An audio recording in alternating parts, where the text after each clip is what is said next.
It's not gonna happen again.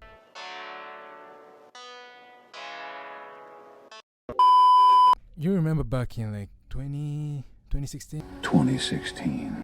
From 2016 up to 20, I will place this around 2019, let's say. You will always have this thing where like a song will blow up, and then the artist will blow up, and then you'll have the producer also blowing up too. Blow up? I would say Metro Boomin was the first one who actually blew up in a very, very, very major way and ended up having his own brand, basically. The guy was touring. I think he's still touring to this day. He was having his own brand deals. He had his own YouTube channel. He had all these things going on for him, and it was actually the first time you get to see a producer become something more than what the role of the producer traditionally is.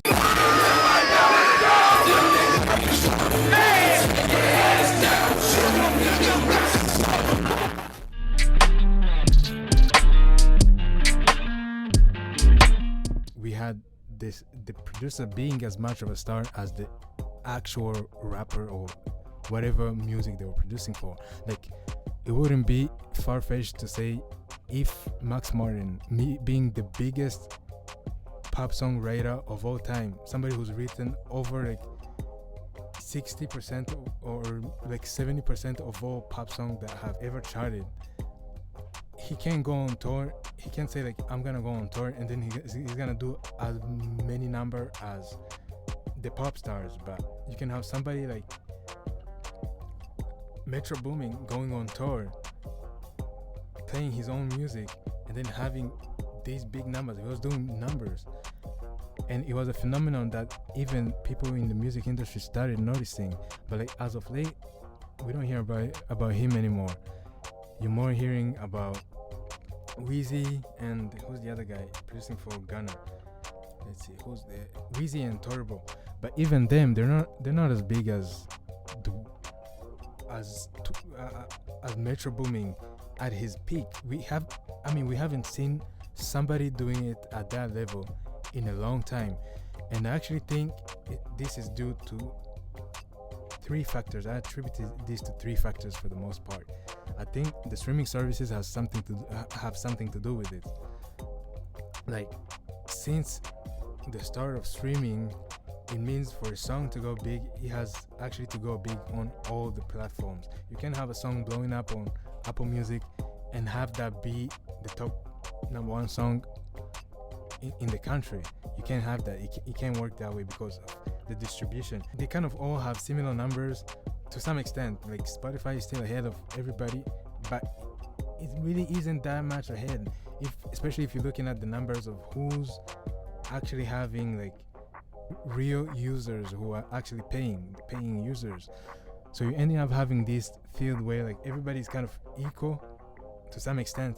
Of course, this is generalization. So to have a song blowing up, you kind of have to have it blow up everywhere. So you can't just have it blow up on one platform and not the other, or blowing up on YouTube but not the other platforms. And I think that kind of hurt the market because I think it's actually very hard for a rap song to blow up, especially right now, than it was like during that time, the 2016 up to 2018. I think it's actually very hard to have a song blowing up now than it was back then. The other thing that I think kind of stopped the super producer thing from happening is that everybody is just working in Atlanta. It's the same spot. Everybody knows everybody. That means if I'm gonna work with X, I'm gonna have to work with Z. I'm gonna have to work with this and this and this. And then you end up having this thing where somebody gave me a song, I'm working on it, but then I have my own producer. My own producer is gonna hear it. He's gonna add something to it. And his friend is also gonna add something to it. He's gonna add the loop or whatever. And it ends up being this Frankenstein of a song that you can't really say, oh, this is my song, I'm the producer of this. And that's actually what ended up happening.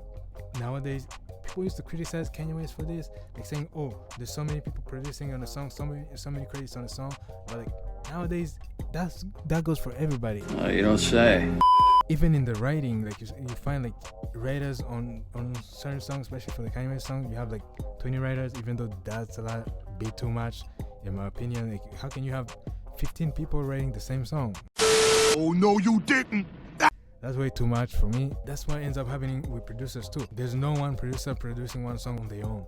It's not happening anymore like that. So you have a lot of producers working together on a lot of songs in the same spot, so everything ends up sounding the same, and there's no way you can just take the credit for something if you're working on it with a few other people. So you can't have somebody stand out in the market where everything sounds kind of similar. You can't like stand out. You gotta share the credit. So I think in the future it's not gonna happen to have any more super producers like to the height of what Metro Boomin kind of had, and I think he still has. But like him too, he kind of went away from the music. He's still doing stuff. I think he's still active. Another person who kind of went to the extent that Metro Boomin went as far as fame or doing better for themselves, I would say, was Murder Beats. But even him, yeah, he's not hitting anymore as he did before. Like his sound, it kind of stagnated and it kind of stayed in the 2018, 2019. It kind of never changed. It kind of never adapted. Of course, you're gonna have people like 808 Mafia who have a sound so rooted in Atlanta. They're never gonna go out of fashion. They're gonna always have space in there, but they're never gonna be like big as like Metro. Pause. Those are what I call the GOATs. Even now, like Metro Boomin is considered a GOAT too. Over the years, we had so many producers just come and go. Mike Will made it. Do you remember back in 2012? Everybody wants to make a Mike Will made it type beat. Yeah, that came and went. You don't hear about that anymore. He hasn't hit in a long time. There's other people like Girl Wanda. You remember her? Where is she right now?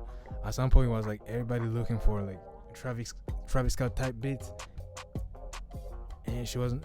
And like now, it's nowhere to be found because like they haven't evolved. Even like you remember Eastbound, he was also in that.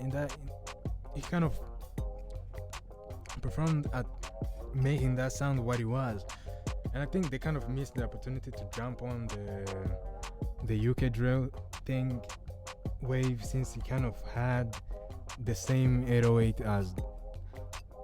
elements as they used in those type of Travis Scott type sound when it was coming up in those times. I think they could have jacked that trend. What do you think? Yeah, and then you have people like The Alchemist. That's classic. It's always gonna be there. No ID, always gonna be there. DJ Premier, always gonna be there. Just Blaze also at one point, like people were just trying to make like Just Blaze type beats. You don't see that anymore. That's also, I think it was the height of his career, but he never recovered. He never came back. Like the sound, he failed to basically follow the trend, just follow the zeitgeist of the generation. He kind of messed that up, and so I don't think anybody is gonna be able to beat that, like especially like somebody who's an unknown to come into the game, like Metro did with 21 Savage and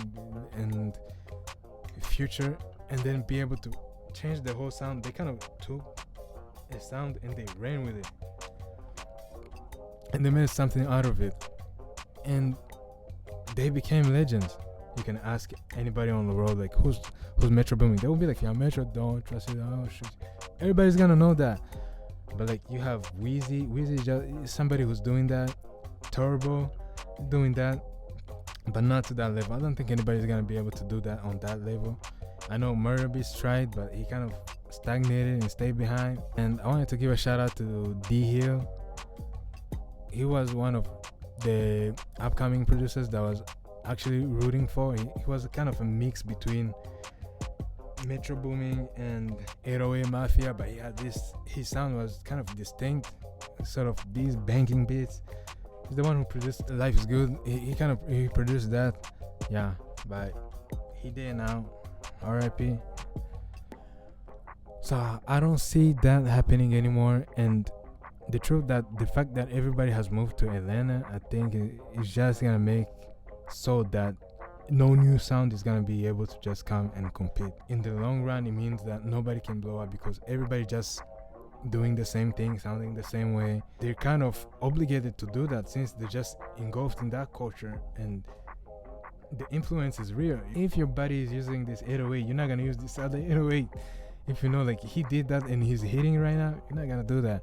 Plus, people are just working together so much that there's no way of standing out or taking the credit for the work, basically. And this ends up making so that we'll never have any other super producers anymore. And that's for the long run, whatever that entails. Yeah. So thank you for watching. If you watched this video and you liked it, make sure you like, comment, subscribe, and hit the notification. I'll be uploading more frequently now. Just stay tuned. Peace.